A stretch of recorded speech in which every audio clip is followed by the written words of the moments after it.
ZEE5 ಇರುವಾಗ ನೀವು ನಿಮ್ಮ ನೆಚ್ಚಿನ ಶೋಗಳನ್ನ ಎಂದಿಗೂ ಮಿಸ್ ಮಾಡಿಕೊಳ್ಳುವುದಿಲ್ಲ. ಅದು ಸಂಪೂರ್ಣ ಉಚಿತವಾಗಿ. ಅಷ್ಟೆಲ್ಲ ಅನ್ಸ್ಕೊಂಡು ಲೀಲಾ ಯಾಕೆ ಸುಮ್ಮನೆ ಇರ್ತಾಳೆ? ಯಾಕೆ ಅವಳು ತಿರುಗಿಸಿ ಅವ್ರಿಗೇನು ಮಾತಾಡಲ್ಲ? ತಾವನ್ನಿಸ್ಕೊಂಡು ಸುಮ್ಮನೆ ಇರ್ತಾರೆ ಹೊರತು ಅವ್ರು ಯಾವತ್ತೂ ಯಾರಿಗೂ ನೋವು ಕೊಡಲ್ಲ ಅತ್ತೆ. ಆದರೆ ಅವ್ರು ಇಷ್ಟೆಲ್ಲ ಅವಮಾನ ಮಾಡ್ತಿದ್ದಾರೆ ಅಂತ ದೊಡ್ಡವ್ರಿಗೆ ಹೇಳ್ಬೋದಲ್ವಾ? ಹಾಗೆ ಹೇಳಕ್ಕೆ ಹೋದರೆ ಈ ಮನೇಲಿ ಹೇಳೋಕ್ಕೆ ತುಂಬ ವಿಷಯ ಸಿಗುತ್ತೆ ಅತ್ತೆ. ಆದರೆ ಎಲ್ಲನೂ ಮನಸ್ಸಲ್ಲೇ ಬಚ್ಚಿಟ್ಕೊಂಡು ತಾವೇ ನೋವು ಅನುಭವಿಸ್ತಾರೆ ಹೊರತು ಯಾರಿಗೂ ಬೆಳ್ ಮಾಡಿ ತೋರಿಸಲ್ಲ ಅವರು. ಲಕ್ಷ್ಮಿ, ಇದೆಲ್ಲ ಯಾಕಾಗ್ತಿದೆ ಅಂತ ನಿಮ್ಗೇನಾದರೂ ಗೊತ್ತಾ? ಹಾಂ, ಮನೆ ಮಕ್ಕಳ ಮಧ್ಯೆ ಜಗಳದಂದು ಇದಕ್ಕೆಲ್ಲದಕ್ಕೂ ಲೀಲಾ ಅವರೇ ಕಾರಣ.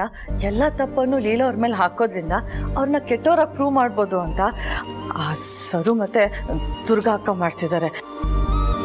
ಪ್ರತಿ ಸಲ ಹೀಗೆ ಲೀಲಾ ಅವ್ರಿಗೆ ಒಂದಲ್ಲ ಒಂದು ಸಮಸ್ಯೆ ಮಾಡ್ತಾನೆ ಇರ್ತಾರೆ.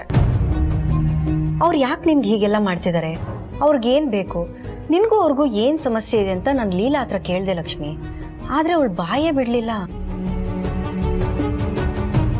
ನೀವಾದರೂ ಹೇಳಿ ಲಕ್ಷ್ಮಿ, ದುರ್ಗಾ ಮತ್ತೆ ಲೀಲಾಗೆ ಏನು ಪ್ರಾಬ್ಲಮ್ ಇದೆ? ಲೀಲಾ ಈ ಮನೇಲಿದ್ರೆ ದುರ್ಗಾಗೆ ಏನು ಸಮಸ್ಯೆ ಆಗುತ್ತೆ? ದುರ್ಗಾಗೆ ಲೀಲಾ ಮೇಲೆ ಯಾಕೆ ಅಷ್ಟೊಂದು ದ್ವೇಷ?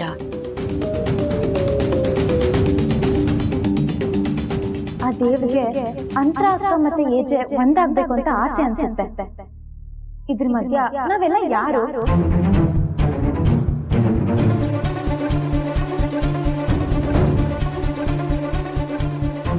ಈ ಮನೆ ಸೊಸೆಯಾಗಿ ಲೀಲಾ ಅತ್ತೆ ಬಂದಾಗಿಂದ ದುರ್ಗಾ ಅಕ್ಕಂಗೆ ಸಮಸ್ಯೆ ಅಂತ ಹೇಗೆ ಹೇಳಲಿ ನಾನು? ಅಂಥರತ್ತೆ ಕೇಳೋ ಪ್ರಶ್ನೆಗೆ ನನ್ನ ಕೈಲಿ ಉತ್ತರ ಕೊಡೋಕ್ಕಾಗಲ್ಲ. ನಿಮ್ಮನ್ನೇ ಕೇಳ್ತಿರೋದು. ಲೀಲಾಗೂ ಈ ಮನೆಗೂ ಏನು ಸಂಬಂಧ ಇದೆ? ಸ್ಟೇಟಸ್ ಅನ್ಸುತ್ತೆ. ಲೀಲಾ ಅವರು ಬಡವರು, ಅವರು ಮಿಡಲ್ ಕ್ಲಾಸ್ ಫ್ಯಾಮಿಲಿ ಅಲ್ವಾ. ಅವ್ರ ಮನೆಗೆ ಬರೋದು ದುರ್ಗಾಕ್ಕಂಗೆ ಇಷ್ಟ ಆಗಲ್ಲ. ಅದಕ್ಕೆ ಹೀಗೆಲ್ಲ ಮಾಡ್ತಿರ್ಬೋದು ಅನ್ಸುತ್ತೆ. ಅಷ್ಟೇನಾ, ಇಲ್ಲ ಬೇರೆ ಏನಾದರೂ ಇದೆಯಾ? ಹಾಂ, ನನಗೆ ಗೊತ್ತಿರೋದಿಷ್ಟೇ. ನೀವು ಫೋರ್ಸ್ ಮಾಡಿದ್ರಿ ಅಂತ ಹೇಳಿದ್ದೀನಿ. ಅದೇನೇ ಕಾರಣ ಇರಲಿ, ಲೀಲಾ ಅವ್ರಿಗೆ ಅನ್ಯಾಯ ಆಗ್ತಿರೋದು ನನ್ನ ಕೈಲಿ ನೋಡೋಕ್ಕಾಗ್ತಿಲ್ಲ.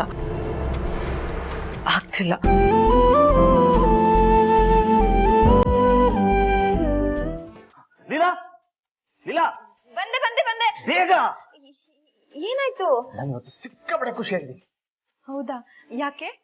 ಯು ನೋ ವಾಟ್, ನನ್ನ ಮುಖ ನೋಡಿದ ತಕ್ಷಣ ಇರಿಟೇಟ್ ಆಗಿ ಕೋಪಿಸ್ಕೊಂಡು ನೀವು ನನ್ನ ಜೊತೆ ಮಾತಾಡ್ಬಿಡಿ ಅಂತ ಕೂಗಾಡ್ತಿದ್ದ ಅಂತರ ನನ್ನನ್ನು ನೀವು ಅಂತ ಕರಿಬೋದು. ಒಂದು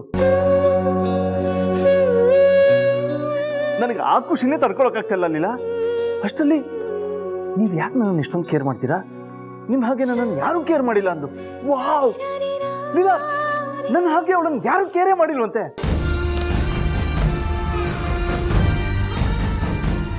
ವಾವ್, ನೀವ್ ಹೇಳ್ತಿರೋದ್ ಕೇಳ್ತಿದ್ರೆ ನನ್ಗೆ ಖುಷಿಗೆ ಕುಂಡಾಡ್ಬೇಕು ಅನ್ಸ್ತಿದೆ. ನಾನು ನಿಮ್ಗೆ ಹೇಳಿದ್ದೆ ತಾನೆ, ಅಂತರ ಅಕ್ಕಂಗೆ ಆದಷ್ಟು ಬೇಗ ಎಲ್ಲ ನೆನಪಾಗುತ್ತೆ ಅಂತ.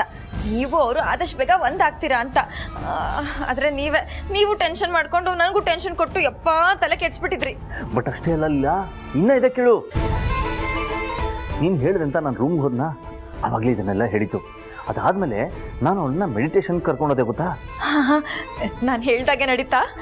ಆಲ್ಮೋಸ್ಟ್ ಆಯ್ತು, ಬಟ್ ಆಗ್ಲಿಲ್ಲ. ಅಯ್ಯೋಯ್ಯೋ, ನನ್ನ ಗೆಸ್ಸು ರಾಂಗ್ ಆಗೋಯ್ತಾ? ನೋ ನೋ ನೋ, ಅದಕ್ಕಿಂತ ಒಂದು ಸ್ಟೆಪ್ ಮೇಲಿಂದ ಆಯ್ತು. ಇದನ್ನು ಕೇಳಿದ್ರಂತೂ ನೀನ್ ಡೆಫಿನೆಟ್ಲಿ ಕುಣಿದಾಡ್ಬಿಡ್ತೀಯ. ಬೇಗ ಹೇಳಿ, ಬೇಗ ಹೇಳಿ, ನನಗೆ ಕ್ಯೂರಿಯಾಸಿಟಿ ತಡ್ಕೊಳಕ್ಕಾಗ್ತಿಲ್ಲ. ಬೇಗ ಹೇಳಿ ಪ್ಲೀಸ್. ಹೇಳ್ತೀನಿ. ಆಕ್ಚುಲಿ ಅವಳು ಮೆಡಿಟೇಟ್ ಮಾಡಕ್ ಕೂತಾಗ ನನ್ನ ಯೋಚನೆ ಬರ್ತಾ ಇತ್ತಂತೆ. ಇದನ್ನ ರೂಪನ ಹತ್ರ ಹೇಳ್ತಾ ಇದ್ಲು. ಲೀಲಾ ಅವಳು ನನ್ನನ್ನು ಹೊಗಳ್ತಾ ಇದ್ಲು. ಈ ಫೀಲಿಂಗ್ ನನಗೆ ಎಷ್ಟು ಖುಷಿ ಕೊಡ್ತಾ ಇದೆ ಗೊತ್ತಾ? ಅಂದ್ರೆ ಈ ಖುಷಿಯ ಪೀಕ್ ಅಂತ ಗೊತ್ತಾ. I'm just flying in that peak. ಇವತ್ತಿನ ದಿನ ಇಟ್ಸ್ ಟೂ ಗುಡ್ ಲೀಲಾ. ನಂಗೆ ತುಂಬಾ ಖುಷಿ ಆಗ್ತಿದೆ. ಅಂತರ ಅಕ್ಕಂಗೆ ಆದಷ್ಟು ಬೇಗ ಎಲ್ಲ ನೆನಪಾಗುತ್ತೆ. ಅಕ್ಕಂಗೆ ನೆನಪಾಗ್ದೇನೆ ಇಷ್ಟೆಲ್ಲ ಆಗ್ತಿದೆ ಅಂದ್ರೆ ಇನ್ ನೆನಪಾದ್ಮೇಲೆ ಹಬ್ಬನೇ. ನೀವು ನಂಬಿಕೆ ಇಟ್ಕೊಳ್ಳಿ, ಆದಷ್ಟು ಬೇಗ ಅಕ್ಕಂಗೆ ಎಲ್ಲ ನೆನಪಾಗುತ್ತೆ. ನೀವು ಟೆನ್ಷನ್ ಮಾಡ್ಕೊಂಡು ಆಗಲ್ವೇನೋ ಅಂತ ಅನ್ಕೊಂಡ್ರೆ ನಿಜವಾಗ್ಲೂ ಆಗಲ್ಲ. ಈ ಖುಷಿನ ನೀವು ಅನುಭವಿಸಿ, ಯಾವ್ದ್ರ ಬಗ್ಗೆನೂ ಯೋಚನೆ ಮಾಡಬೇಡಿ. ತುಂಬ ದಿನದ ಮೇಲೆ ನೀವು ಇಷ್ಟೊಂದು ಖುಷಿಯಾಗಿದ್ದೀರಾ. ಮುಖನ ಸಪ್ಪೆ ಮಾಡ್ಕೋಬೇಡಿ. ಆದಷ್ಟು ಬೇಗ ನೀವು ಅಂತರ ಅಕ್ಕ ಒಂದಾಗ್ತೀರಾ. ಅಂತರ ಅಕ್ಕ ನಿಮಗೆ ಹತ್ರ ಆಗ್ತಿದ್ದಾರೆ. ಇದಕ್ಕಿಂತ ಲೈಫಲ್ಲಿ ಯಾವ ಖುಷಿ ಇದೆ ಹೇಳಿ? ಯಾವ ಖುಷಿನೂ ಇಲ್ಲ. ನೀವು ಖುಷಿಯಾಗಿರ್ಬೇಕು, ಓಕೆನಾ? Yes Leela, correct. ಈ ಖುಷಿ ಮುಂದೆ ಬೇರೆ ಯಾವುದು ದೊಡ್ಡದಲ್ಲ, ಯಾವುದು ದೊಡ್ಡದಲ್ಲ. ಲೀಲಾ, ನಾನು ಇನ್ನೊಂದು ಇಂಪಾರ್ಟೆಂಟ್ ವಿಷಯ ಹೇಳೋದೇ ಮರ್ತ್ಬಿಟ್ಟೆ. ಏನು ಏನು ಏನದು? ಆಕ್ಚುಲಿ ಗೊತ್ತಾ, ಅಂತರನ ನಾನು ಹೋಗಿ ಬನ್ನಿ ಅಂತ ಮಾತಾಡ್ತಾ ಇದ್ನಲ್ಲ, ಇವತ್ತು ಅದೇ ಅಂತರ ಇನ್ಮೇಲೆ ನೀವು ನನ್ನ ಹೋಗು ಬಾ ಅಂತ ಕರಿಬೋದು ಅಂತ ಹೇಳಿದ್ಲು.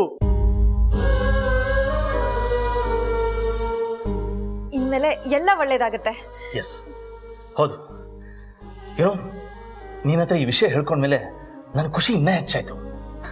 I really want to enjoy this moment. I want to leave this moment. S.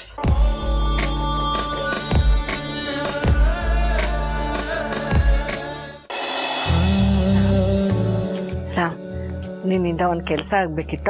ನಾ ಮಾಡಲ್ಲ. ಯಾಕೋ? ಆಗಲ್ಲ. ಅಲ್ಲ,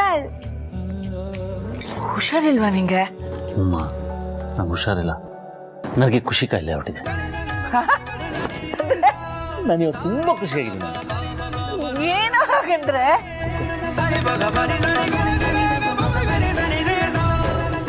ರಾಮ್, ಈಗ ಎಷ್ಟೋ ದಿನದ ಮೇಲೆ ಇಷ್ಟು ಖುಷಿಯಾಗಿರೋದು ನೋಡಿ ನನಗೆ ಎಷ್ಟು ಖುಷಿ ಆಗ್ತಿದೆ ಗೊತ್ತಾ?